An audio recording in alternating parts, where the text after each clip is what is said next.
Yo les pido por favor que vayan una vez más a Romanos capítulo 3, carta de Pablo a los Romanos capítulo 3. Pero antes quería comentarles que ayer mi esposa y yo estábamos escuchando a un predicador, uno de nuestros predicadores favoritos, y él estaba precisamente predicando en Romanos, no capítulo 3, sino otros pasajes de Romanos. Pero una de las cosas que este hombre decía es el hecho de que Romanos es la carta más extraordinaria que alguna vez haya sido escrita. No solamente de la Biblia, es que no hay un documento en el mundo entero como la carta de los Romanos. Y él dio varias pruebas. Una de ellas es el hecho de que Romanos es el libro de la Biblia que ha sido más usado por Dios para salvar pecadores. Es el libro más usado por Dios para que personas vengan de la muerte a la vida. Y eso no les voy a negar que me energizó aún más para querer estar hoy aquí en la mañana predicando el pasaje que vamos a exponer en la mañana de hoy, porque no sabemos cómo el Espíritu Santo se puede estar moviendo en medio nuestro y personas que están sentadas aquí hoy vengan de la muerte a la vida a través de la predicación de la palabra. Y yo quisiera que tú, que eres creyente, tengas esa expectativa. Hoy Dios puede salvar pecadores a través de la predicación de su palabra. Vamos a orar y vamos a pedirle a Él que lo haga y que edifique nuestros corazones. Señor, cuando tu pueblo se acercó a ti en el monte Sinaí, el monte humeaba, la tierra temblaba y se escuchaba un fuerte sonido de bocina, de tal manera que el pueblo estaba aterrado y aún Moisés tuvo que declarar que estaba temblando.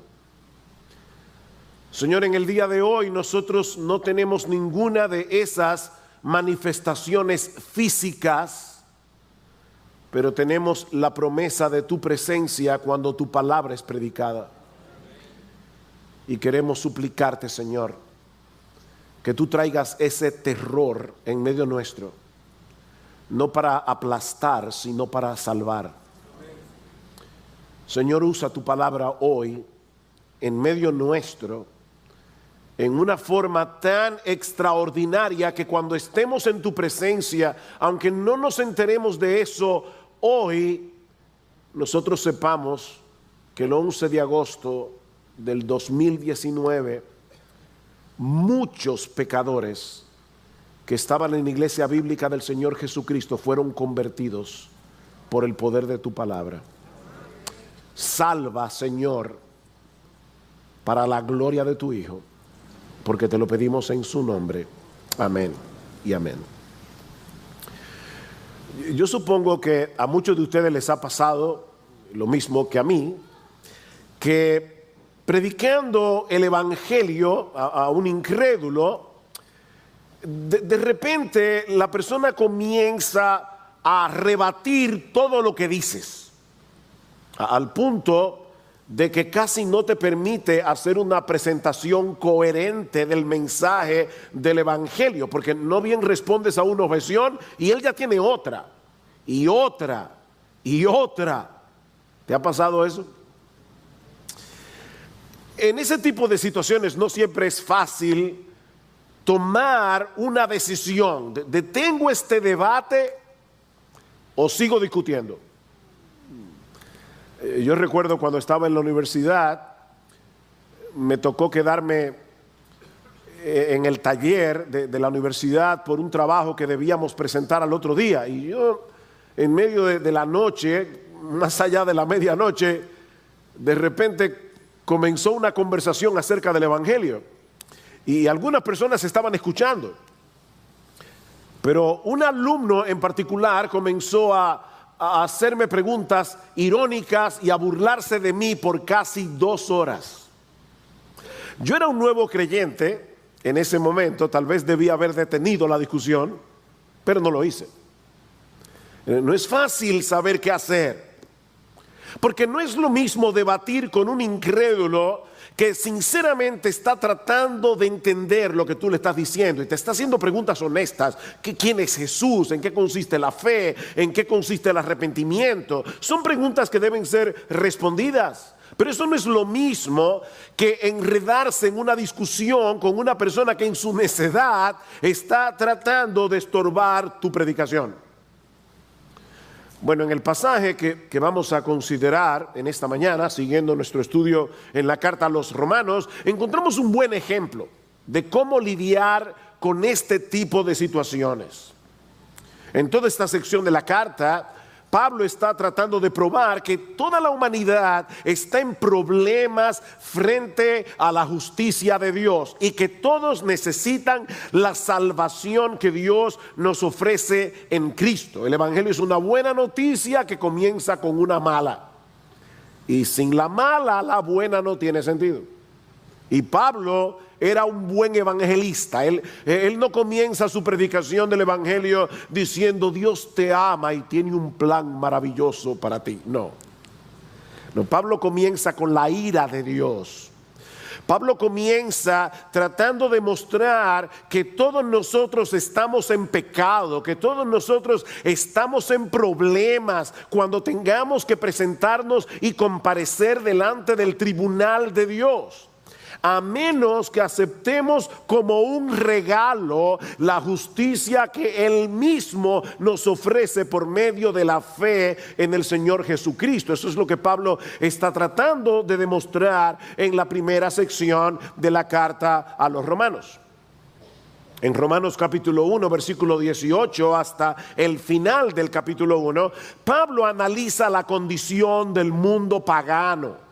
Del mundo pagano en general, para llegar a la conclusión, para llegar al veredicto de que todos son culpables. Aunque no tengan la Biblia en las manos, ellos tienen la creación y deberían llegar a la conclusión de que existe un Dios, de que nosotros vamos a tener que presentarnos delante de Él algún día para darle cuentas. Luego Pablo pone su atención en las personas decentes y moralistas de este mundo, en los primeros 16 versículos del capítulo 2, pero llega al mismo veredicto: son culpables con todo y su moralismo.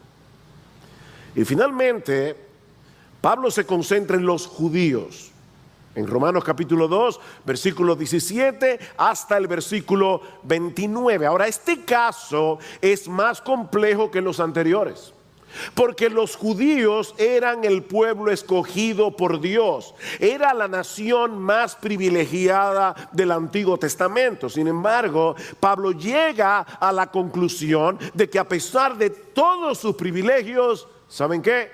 Los judíos también son culpables. Todos somos culpables.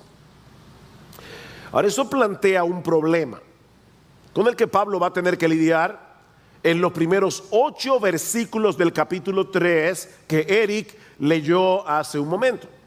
Antes de proseguir con su presentación del Evangelio, Pablo tiene que resolver este problema, porque Pablo conocía muy bien a los judíos. Recuerden que él era judío. Ese era su trasfondo. Y no solamente judío, Pablo era un opositor férreo en contra del evangelio. Pablo odiaba el cristianismo cuando no era creyente. Y lo que tenemos en este pasaje, Romanos capítulo 3, versículos 1 al 8, es una discusión, es un debate entre Pablo y un judío imaginario que está tratando de rebatir la conclusión a la que Pablo acaba de llegar con respecto a la nación de Israel. Ahora, yo no sé qué impresión tú tuviste cuando Eric leyó el pasaje. ¿Te pareció un pasaje fácil o te pareció un pasaje difícil? No sé cuál fue tu impresión, pero déjeme decirles de entrada que los comentaristas entienden que esta es una de las secciones más difíciles de toda la carta a los romanos, porque los argumentos y los contraargumentos que Pablo presenta en este debate no son familiares a nuestro oído contemporáneo. Es como de repente llegar a una discusión donde hay un astrofísico cristiano discutiendo con otro astrofísico ateo. Y tú estás allí oyendo la conversación como un pollo viendo televisión. Tú no entiendes qué es lo que está pasando ahí. Bueno, este es un pasaje difícil. Nosotros de repente llegamos a una discusión entre una mente tan brillante como la de Pablo, y además inspirado por el Espíritu Santo, debatiendo con un judío, recordando que Pablo entendía la psicología del judío. Pablo, de hecho, algunos comentaristas dicen, Pablo aquí está discutiendo con Pablo. O sea, es el Pablo convertido discutiendo con el Pablo inconverso, porque muchísimas veces mientras Pablo predicaba el evangelio en el mundo grecorromano se encontró con judíos que le levantaron estos mismos argumentos. En el libro de los Hechos dice, y Pablo argumentaba con los judíos. No nos dicen qué era lo que él argumentaba, pero aquí tenemos un buen ejemplo. Así que el contendiente con el que Pablo está hablando aquí es imaginario, pero los argumentos no lo son. Son argumentos reales que Pablo tuvo que responder mientras predicaba el evangelio entre los judíos. Ahora, como este pasaje es difícil, permítanme darles un vistazo general de lo que está pasando aquí. Aquí hay 4 objeciones y 4 respuestas de Pablo. Así que déjenme darles un vistazo rápido de qué trata la discusión, y entonces después vamos a poder entender mejor el pasaje. La primera, o el primer argumento del judío es acerca de su ventaja como parte del pueblo de Israel. Pablo acaba de decir en el versículo 28 y 29 del capítulo anterior, que estudiamos la semana pasada, Pablo acaba de decir que el verdadero judío es aquel a quien Dios le ha circuncidado el corazón. ¿Recuerdan? Sin importar la raza, sin importar la nacionalidad. Y eso levanta la primera objeción, versículo 1 del capítulo 3. ¿Cuál es entonces la ventaja del judío? ¿O cuál el beneficio de la circuncisión? ¿Ven el punto? Esta persona le está diciendo, espérate un minuto, Pablo. ¿Tú estás queriendo decir que el judío no tiene ninguna ventaja sobre los gentiles? ¿Que todo lo que hizo Dios en el Antiguo Testamento, al llamar a nuestro padre Abraham, al hacer un pacto con él, al darle la circuncisión como señal y sello de ese pacto, no tiene ningún valor? ¿Qué sentido tenía que Dios hiciera ese pacto con Abraham entonces y con sus descendientes? ¿O no es acaso ningún privilegio el hecho de que nuestra nación haya tenido en sus manos la ley de Dios, la palabra de Dios, que aquí Pablo le llama los oráculos de Dios? Pablo, ¿qué del templo? ¿Qué de los sacrificios? ¿Qué de toda nuestra historia? Debemos llegar a la conclusión de que ninguna de esas cosas tuvo la menor importancia, que todo el Antiguo Testamento fue una pérdida de tiempo.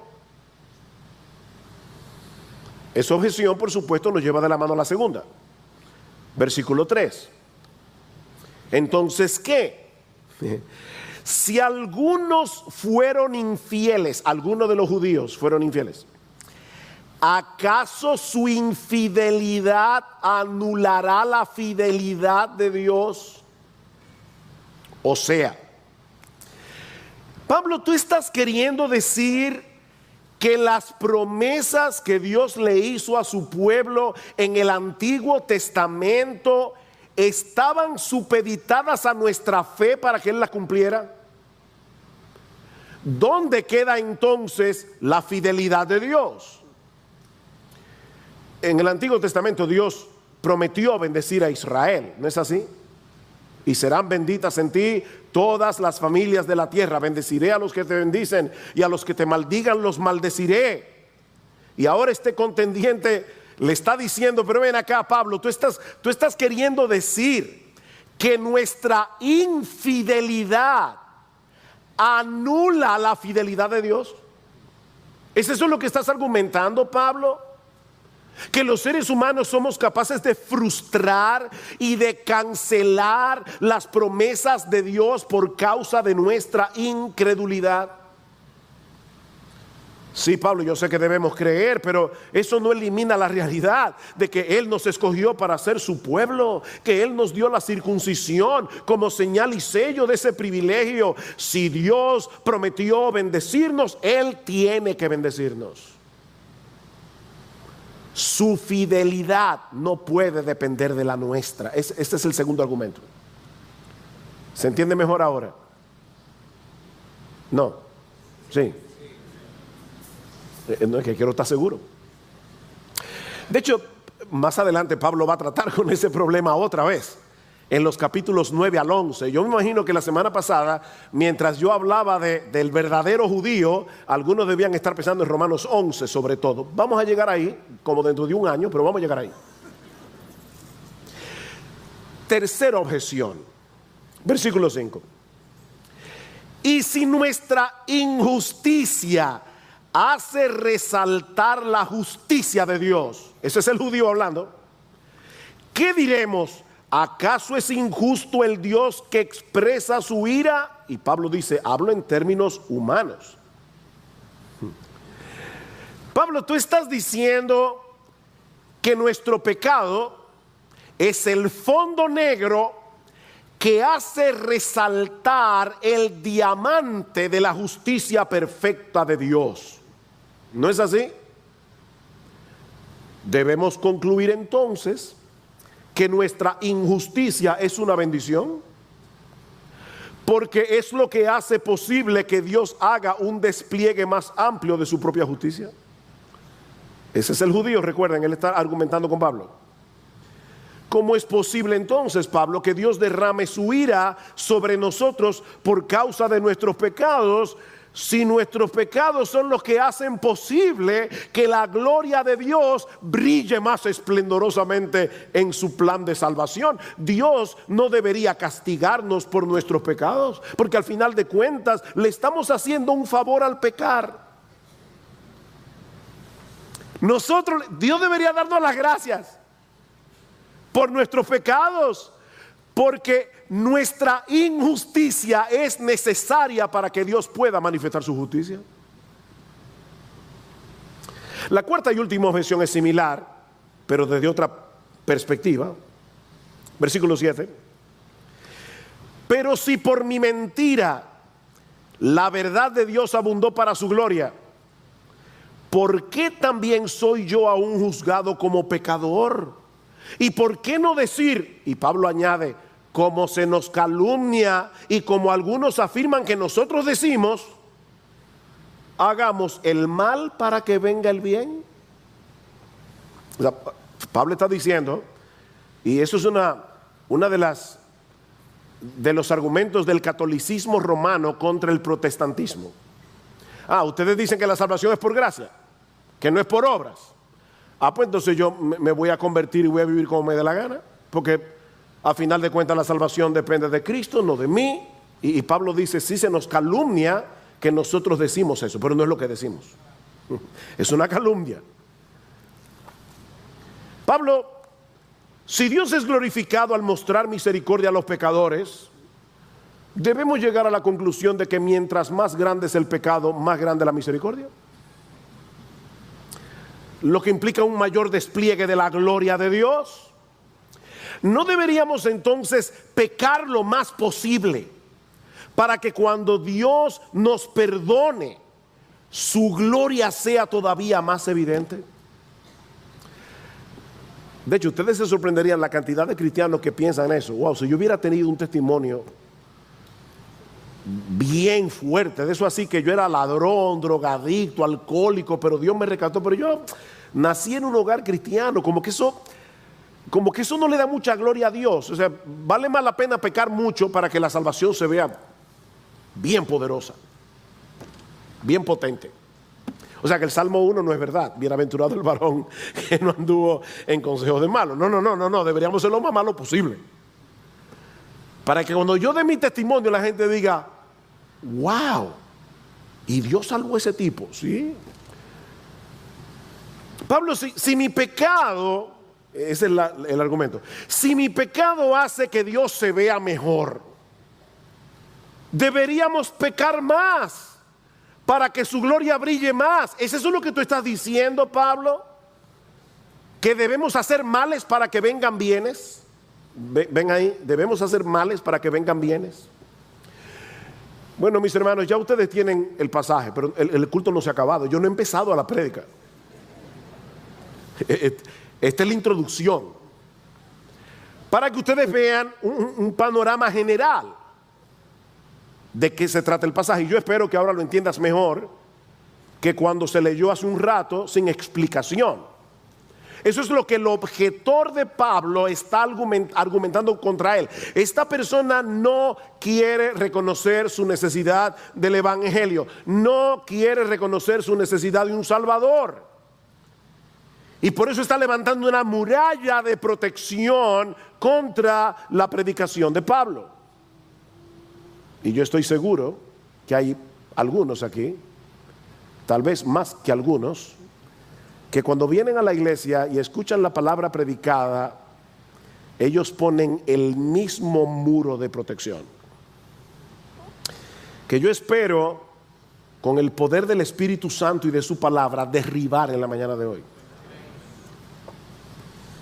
Antes de ver cómo Pablo responde estas preguntas, permítame tomar unos minutos para ver la naturaleza de estas objeciones.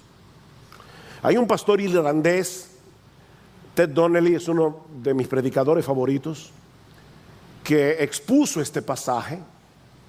Y él decía que hay básicamente tres características aquí que nosotros podemos resaltar de estas objeciones del contendiente imaginario de Pablo. Y debo decir por justicia que estoy siguiendo muy de cerca al pastor Ted Donnelly. La primera característica que yo quiero que ustedes noten es que este hombre está desviando la atención de lo que realmente importa. En otras palabras, sus preguntas son irrelevantes.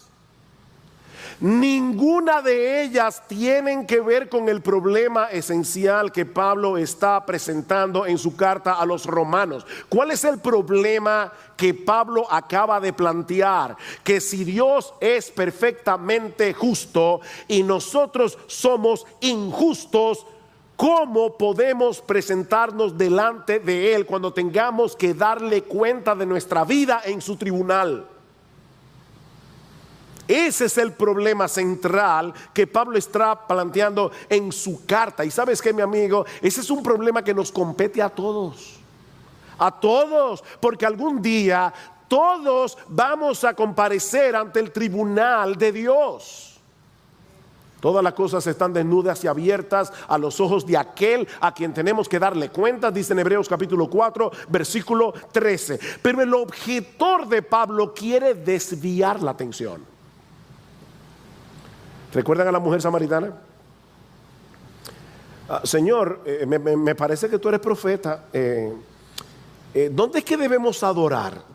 ¿Cuál es la religión verdadera?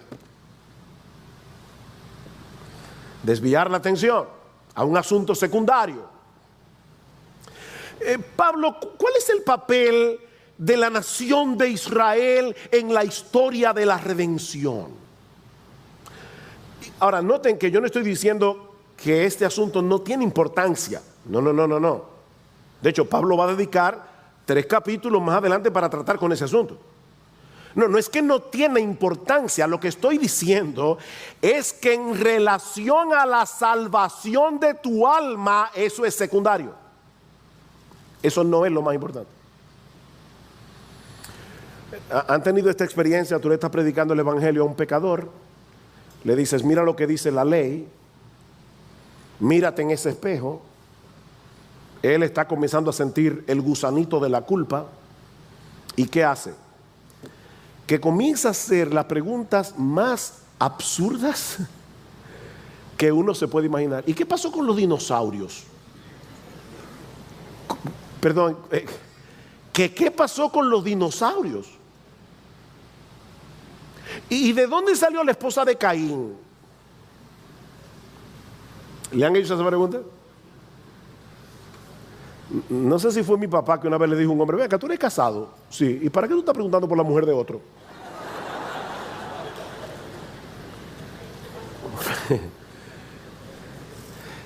Hay vida extraterrestre. Vida extraterrestre. Esta es clásica.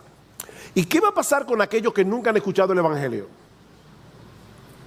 No, ¿y qué va a pasar contigo que sí lo has escuchado? Mi amigo, ¿alguna vez tú te has puesto a pensar en el hecho de que cada segundo de tu existencia tú estás violando el mandamiento más importante de la ley? Amarás al Señor tu Dios con todo tu corazón, con toda tu alma, con toda tu mente, con todas tus fuerzas. Tú y yo violamos ese mandamiento cada microsegundo de nuestra existencia. Esa sí es una cuestión importante, porque algún día tú y yo vamos a tener que presentarnos delante de Dios para darle cuentas a Él de por qué violamos ese mandamiento. ¿O alguna vez te has preguntado por qué Dios tuvo que enviar a su propio Hijo, la segunda persona de la Trinidad, para que se hiciera hombre y muriera en una cruz? ¿Qué tan grave es el pecado para Dios que para redimir la raza humana fue necesario un sacrificio tan costoso? Mi amigo, ¿alguna vez te has hecho esa pregunta? Porque esa pregunta sí es importante. Esas son cosas que tú no puedes darte el lujo de ignorar. Hay cosas que nosotros podemos ignorar y no hay problema. Yo no sé cómo es que la vaca come hierba verde y da leche blanca. No entiendo eso. Pero no hay problema con ignorar eso. Pero vemos también, en segundo lugar, que estas objeciones no tienen fin. No tienen fin. Si Pablo no le hubiera puesto un corte, probablemente hubiera seguido preguntando. Esta persona no parece tener un interés genuino en encontrar respuesta a sus preguntas. Él simplemente está levantando una objeción tras otra para no tener que enfrentar la realidad de su propio pecado frente a la justicia de Dios. A veces yo he estado debatiendo con un inconverso y la impresión que yo tengo es que cuando yo estoy hablando, él no me está escuchando. Él está ya formulando la otra pregunta, porque no le importa la respuesta. ¿Se han topado con personas así? Te hacen una pregunta y no bien terminas de responderla, ya está formulando otra y otra y otra, porque no están interesados en la verdad, sino en justificar su rebeldía contra Dios. Ahora, lo más terrible de estas objeciones, la tercera característica, es que se vuelven cada vez más irreverentes. Van subiendo de tono hasta llegar al grado de insolencia y de blasfemia. Y eso es evidente cuando tú comparas la primera pregunta con la última. Yo decía hace unos minutos que la primera pregunta, aunque desvía la atención para un asunto secundario, no es una mala pregunta en sí misma. Pablo, ¿y qué pasa con el Antiguo Testamento? ¿Qué pasa con el pacto abrahámico? ¿Qué pasa con las promesas que Dios le hizo a la nación de Israel? No es una pregunta sin importancia. Un judío sincero podía hacer esa pregunta al apóstol Pablo sin tener una mala intención. Pero la segunda pregunta no solo desvía la atención, sino que en una forma muy sutil conecta la fidelidad de Dios con mi fidelidad o con mi infidelidad. Pablo, si Dios promete algo, ¿no debería cumplirlo independientemente de si yo creo o no creo? La tercera objeción es tan ridícula y tan pecaminosa que Pablo parece excusarse con sus lectores, habla en términos humanos, al decir, pero Dios no debería castigarnos por nuestra injusticia, porque nuestra injusticia le hace un favor a Él. Y la cuarta objeción es tan perversa que Pablo ni se molesta en responderla. ¿Se dieron cuenta? Pablo ni se molesta en responderla. Ven, hermanos, el patrón descendiente de estas objeciones. El objetor de Pablo comienza desviando la atención y termina blasfemando. Él no quiere creer. Ese es el problema.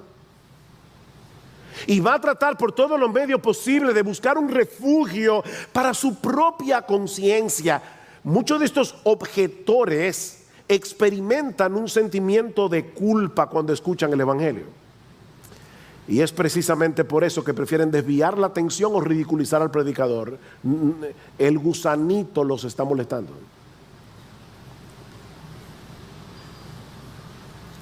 Usando el lenguaje de Pablo en Romanos capítulo 1, ellos prefieren detener con injusticia la verdad antes que reconocer que están en problema por causa de sus pecados y que deben aceptar humildemente, someterse a Dios y recibir por fe la salvación que Él nos ofrece en Cristo. Ahora, estas objeciones no solamente son pecaminosas, sino también ilógicas. Y eso nos lleva a nuestro segundo punto. Ya vimos la naturaleza de estas objeciones. Veamos en segundo lugar la debilidad de estas objeciones. La debilidad de estas objeciones. La persona con la que Pablo está debatiendo aquí acaba de escuchar sus argumentos, los argumentos de Pablo, para probar la necesidad que todos tenemos del evangelio, incluyendo los judíos. Eso es lo que Pablo acaba de probar. Pero en vez de querer averiguar un poco más acerca de esto para tratar de entender entonces cómo yo puedo arreglar mis cuentas con Dios, no, él quiere que Pablo responda otras inquietudes. Pablo, primero dame una explicación de las cosas que a mí me inquietan para que luego yo pueda prestarle atención a lo que tú me estás diciendo acerca de Jesús. Hay personas que quieren que les resolvamos todos los misterios de la existencia humana antes de que podamos predicarle el mensaje del evangelio. Imagínense a un paciente al que le diagnostican una enfermedad que tiene el potencial de matarlo, pero él no quiere tomarse el medicamento hasta que el doctor no le explique con lujo de detalles cuáles son los químicos que contiene el medicamento y qué propiedades tienen esos químicos y cómo esos químicos interactúan con mi organismo para sanarme de mi enfermedad. Doctor, hasta que usted no me explique todo eso, yo no me tomo la medicina. ¿Saben qué? Usualmente nadie hace eso. Nadie hace eso. Todos actuamos sobre la base de un conocimiento razonable de las cosas. Compramos una computadora, nos explican cómo encenderla y cómo usarla, y a menos que tú seas uno de esos fanáticos cibernéticos, nosotros simplemente usamos la computadora. Muchos de nosotros, y yo me incluyo, no tenemos la menor idea de cómo funcionan todos los cables y conexiones internas que hacen posible que nosotros tengamos un procesador de palabras en nuestra computadora, pero la usamos de todos modos y le sacamos el beneficio. Es así como funcionamos en la mayoría de las cosas de la vida. Pero cuando vamos al evangelio, muchos demandan que les expliquemos primero los grandes misterios de la teología antes que humillarse delante de Dios y reconocer algo tan simple como que tú eres pecador y vas camino al juicio de Dios. ¿Tú entiendes eso, verdad que sí? Eso es suficiente para que ahora yo te explique qué fue lo que hizo Cristo para salvarte. Mi amigo, déjame decirte algo. Hay ciertas preguntas para las que nadie tiene la respuesta. Nadie. Porque tienen que ver con los misterios insondables de la mente y la existencia de Dios. Pero lo que tú y yo necesitamos para venir a Cristo en arrepentimiento y fe está tan claro en la Biblia como la luz del mediodía. Clarísimo. Eres pecador, vas camino a un juicio, pero Dios en su amor y en su bondad envió a su Hijo para que nos sustituyera en la cruz del Calvario, para recibir Él la ira que tú y yo merecemos por causa de nuestros pecados. Dime qué complicación tiene eso.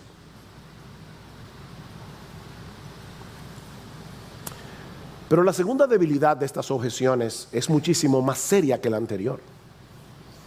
Y es que al objetar el mensaje del Evangelio, mi amigo, tú te estás atreviendo a sentar a Dios en el banquillo de los acusados para que responda a tus preguntas. Tú has cambiado los papeles, como si Dios y tú fueran del mismo tamaño. Ven acá. Yo a veces digo, wow, Señor, la verdad es que tu paciencia no tiene límites. Tú estás hablando con un pecador y sale con una pachotada, como decimos los dominicanos. Ven acá. ¿Cómo que Dios?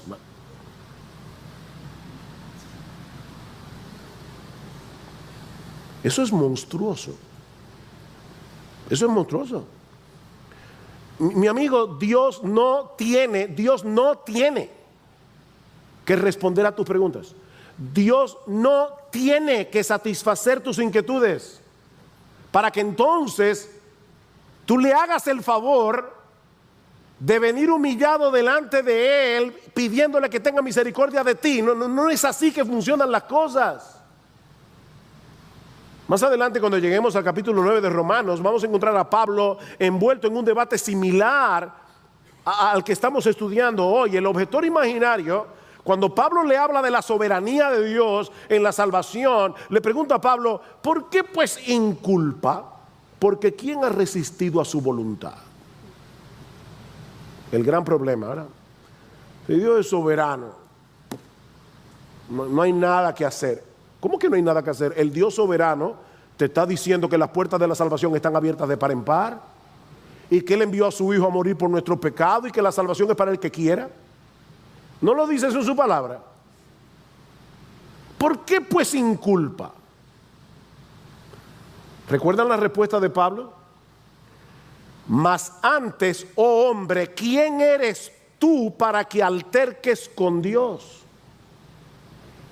En otras palabras, Pablo le está diciendo, pero ven acá, ¿qué es lo que tú te has creído?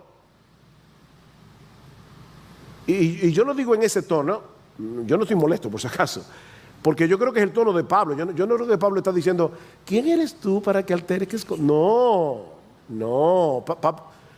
Pablo está sentando a esa persona en su lugar. ¿Quién eres tú? Oh hombre, ven el punto. Tú eres un hombre. ¿Quién eres tú para que alterques con Dios? Lo mejor que puede hacer una criatura es colocarse en su posición de criatura y aceptar la distancia infinita que hay entre nosotros y la mente de Dios. No es Dios el que tiene que darnos cuentas de sus actuaciones. No es así que funcionan las cosas. Somos nosotros los que estamos sentados en el banquillo de los acusados. Somos nosotros los que tenemos que responder delante de Él. Mi amigo, a final de cuentas, óyeme por favor, a final de cuentas, no importa lo que tú pienses acerca de Dios. Lo único que importa es lo que Él piensa acerca de ti.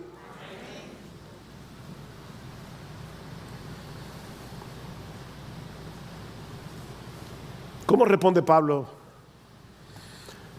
a las objeciones de su contendiente? Eso nos lleva a nuestro tercer y último encabezado. Ya vimos la naturaleza de las objeciones, las debilidades de las objeciones. Veamos ahora en tercer lugar la respuesta a las objeciones. Vean una vez más versículos 1 y 2. Primera objeción. ¿Cuál es entonces la ventaja del judío? ¿O cuál es el beneficio de la circuncisión? Respuesta de Pablo. Pablo es brillante.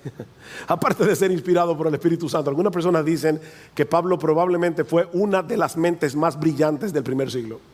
Porque no olviden que la inspiración del Espíritu de Dios no anula la participación humana en el escrito. Y esto es un misterio, cómo un hombre puede escribir inspirado por el Espíritu Santo y lo que sale viene con su personalidad, pero al mismo tiempo es inspirado por el Espíritu de Dios. Así que no solamente entendemos a Dios a través de la Biblia, entendemos también a los escritores de la Biblia a través de los que escribieron. Y ahora la respuesta de Pablo. ¿Qué ventaja tiene el judío? Grande en todo sentido. En todo sentido. En primer lugar, porque a ellos les han sido confiados los oráculos de Dios. La palabra allí es logía, de donde viene logos. A ellos les fueron confiadas las palabras de Dios, la revelación de Dios en el Antiguo Testamento. Ahora, noten que Pablo dice en primer lugar, y no dice luego en segundo lugar, en tercer lugar, se queda en primer lugar. Porque Pablo en su mente detiene esta conversación hasta llegar al capítulo 9, versículo 4, para seguir hablando de la ventaja del judío. Increíble. Se detiene allí y pum, lo agarra de nuevo en el capítulo 9. Pero dice, en primer lugar, porque a ellos les fue confiada la palabra de Dios. Es un enorme privilegio tener acceso a la Biblia.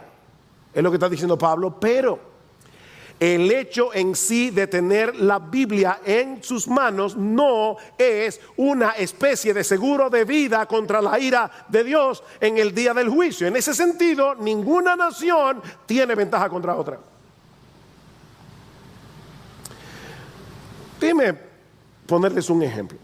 Vamos a suponer que aquí tenemos a un niño al que vamos a llamar Juan y a otro niño al que vamos a llamar Pedro.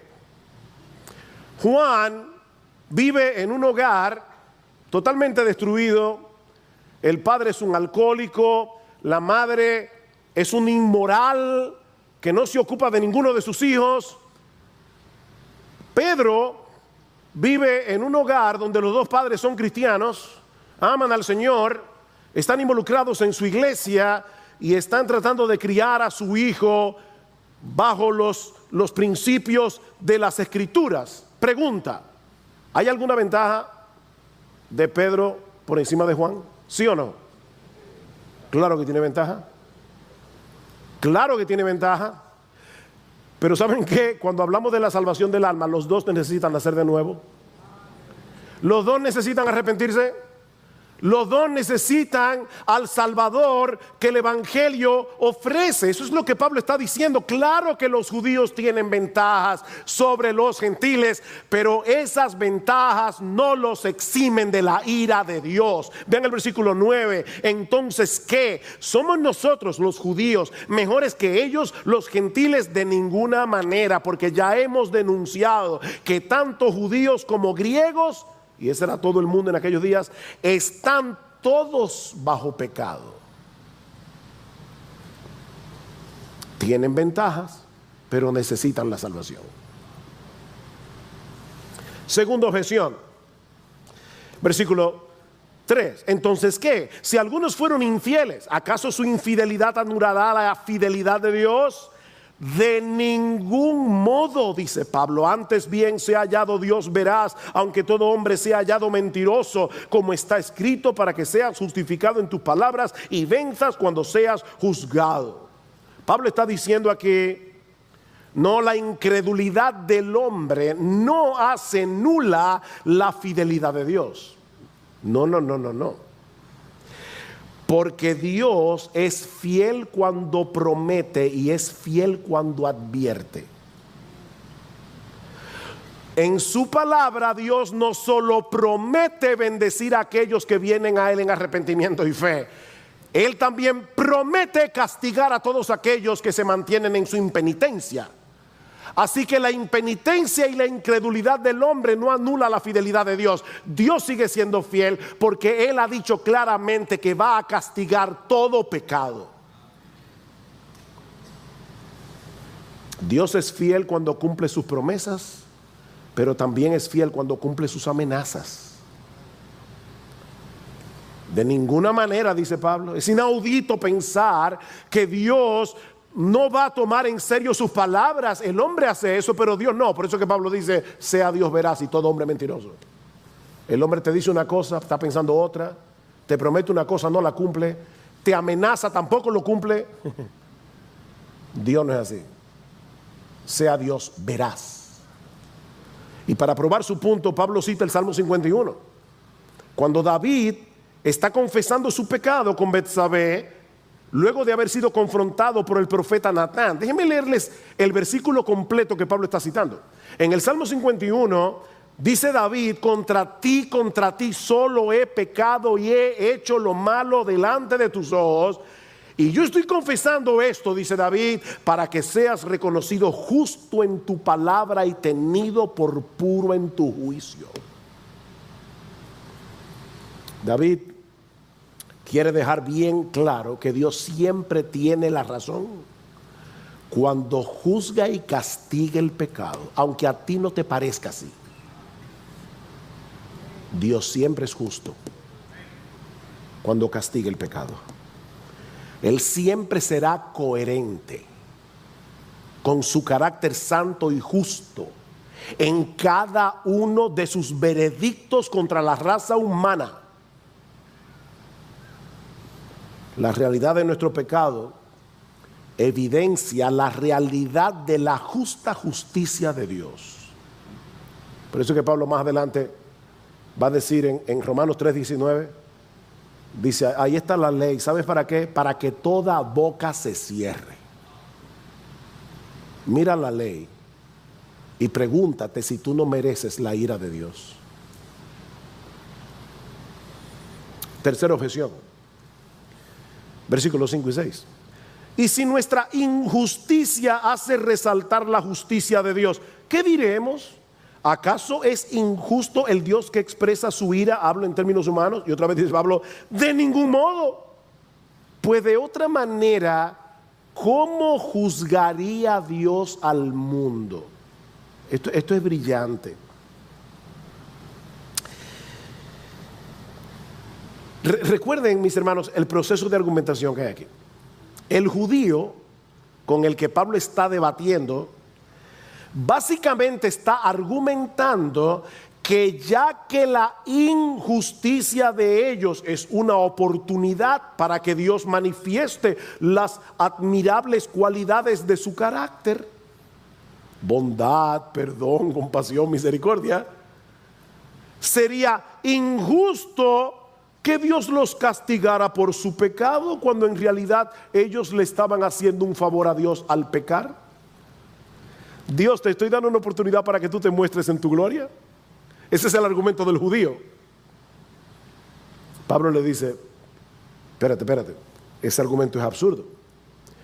Porque los judíos aceptaban el hecho de que Dios iba a castigar el pecado de las naciones gentiles. Por eso que Pablo dice, oye, entonces ¿cómo Dios va a juzgar al mundo no judío?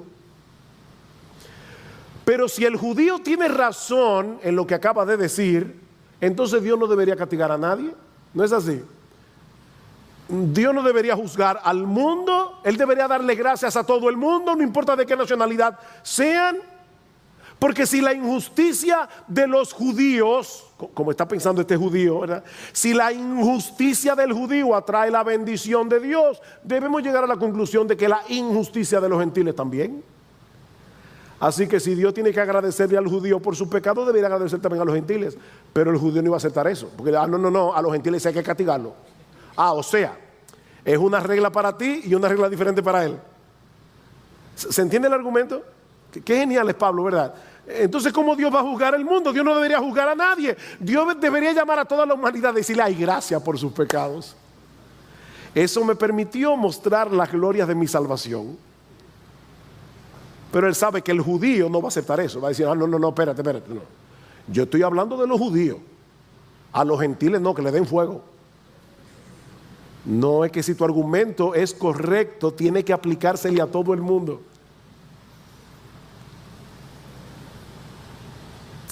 La última objeción no solamente es absurda, es blasfema. Versículo 7. Pero si por mi mentira la verdad de Dios abundó para su gloria, ¿por qué también yo soy aún juzgado como pecador? ¿Y por qué no decir? Y Pablo dice, como se nos calumnia y como algunos afirman que nosotros decimos, hagamos el mal para que venga el bien. Pablo ni responde esa pregunta. Pablo dice, el que hace esa pregunta, su condenación es justa. Eso me recuerda a Agustín de Hipona, cuando una vez alguien le preguntó, ven acá, ¿y qué estaba haciendo Dios antes de crear el mundo? Ahí está Dios, el Padre, Dios el Hijo, Dios el Espíritu. ¿Y qué estaban haciendo ellos antes de crear el mundo? Agustín le respondió, crear el infierno para los que hacen ese tipo de preguntas.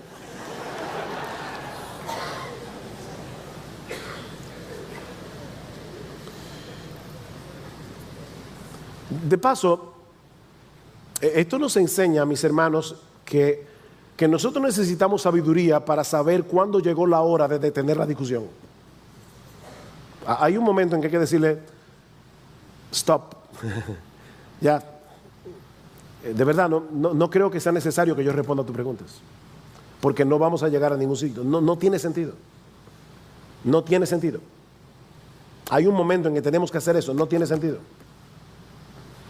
Y Pablo concluye este pasaje con una declaración muy sobria.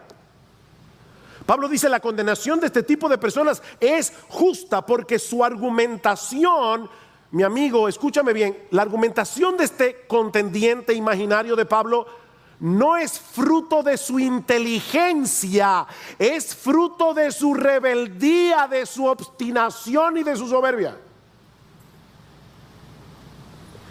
Mi amigo, no confundas una cosa con la otra.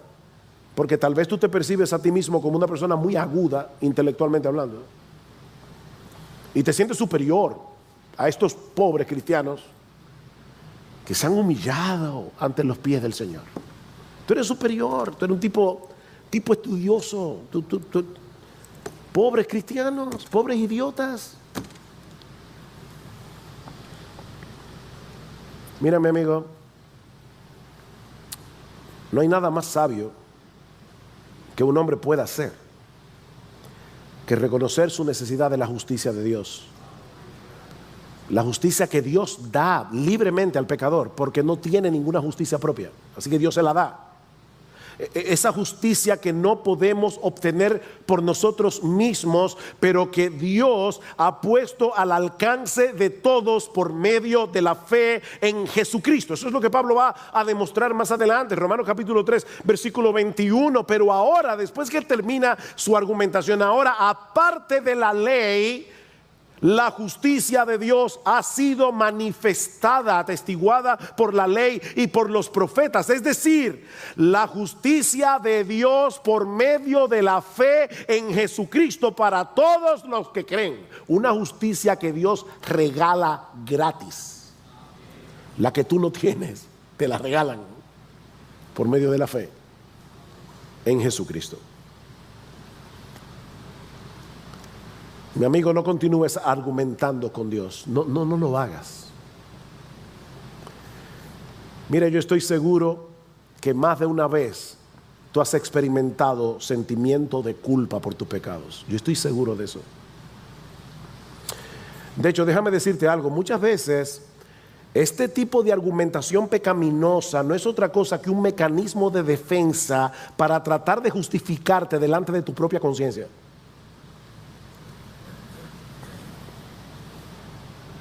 Y es posible que estos argumentos calmen momentáneamente ese sentimiento de culpa. Pero créeme, mi amigo, ningún argumento será demasiado bueno como para escapar del justo juicio de Dios cuando tengas que presentarte delante de su tribunal para dar cuentas de ti. Se acabaron los argumentos. Mi amigo, óyeme, óyeme, se te van a acabar los argumentos. Cuando estés en la presencia del Dios todopoderoso, del Dios infinitamente santo, del Dios infinitamente justo, ya no vas a tener argumentos.